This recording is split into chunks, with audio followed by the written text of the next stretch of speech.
analyst as well.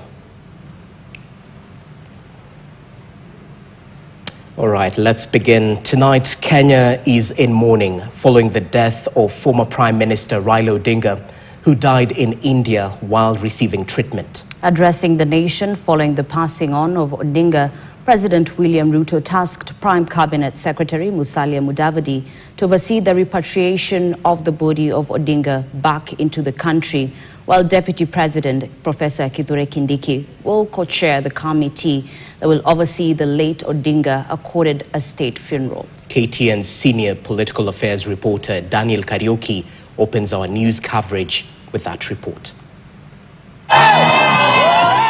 Wednesday morning, Kenya was clouded in a dark cloud. Raila Odinga was no more.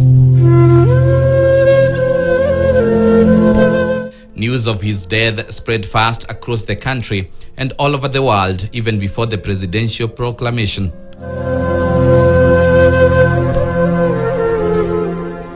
And a few moments into Wednesday afternoon, the president, surrounded by close Raila Odinga's family and top leaders, formally announced the news. Fellow citizens, it is with deep sorrow that I inform the nation of the passing on of the Right Honorable Raila Odinga, our former Prime Minister, Kenya's foremost statesman, and one of Africa's greatest sons.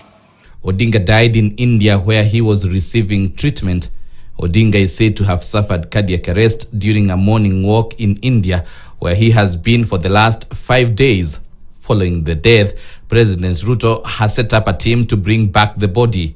At the same time, the government of India, at the request of the government of Kenya, has offered to facilitate the repatriation of the remains of our former Prime Minister. A delegation comprising government officials and family members, led by Prime Cabinet Secretary Musalia Mudavadi, is leaving immediately for India to facilitate proper organization in the repatriation of the remains of our brother.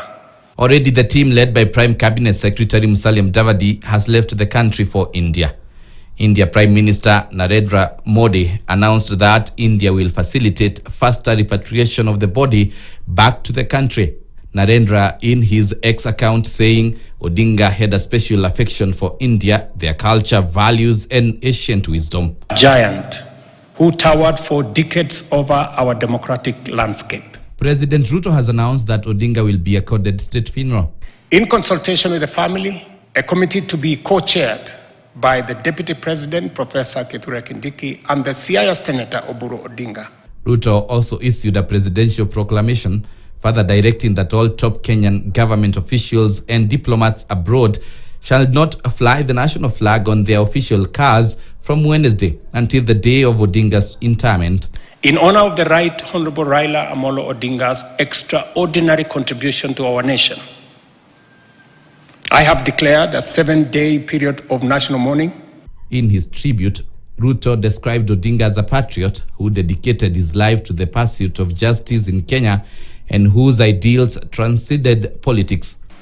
Fellow patriots, we have lost a beacon of courage, a tower of principle, and a father of our democracy. Let us come together as he always urged us to do, not as rivals, but as brothers and sisters bound by a shared destiny. Later, the president chaired a cabinet meeting and also a National Security Committee meeting in preparation for the burial of Raila Odinga. The Ministry of Sports must begin to think about Nyayo Stadium and how to make Nyayo Stadium available, put it in good condition. I know there is some construction work going on there. Maybe we can hold the construction work for the next few days. The body of the late Raila Odinga is set to arrive in the country on Thursday. The committee organizing the state funeral has already begun its meeting in preparation for the burial. Daniel Kariuki, KTN. Meanwhile, Raila Odinga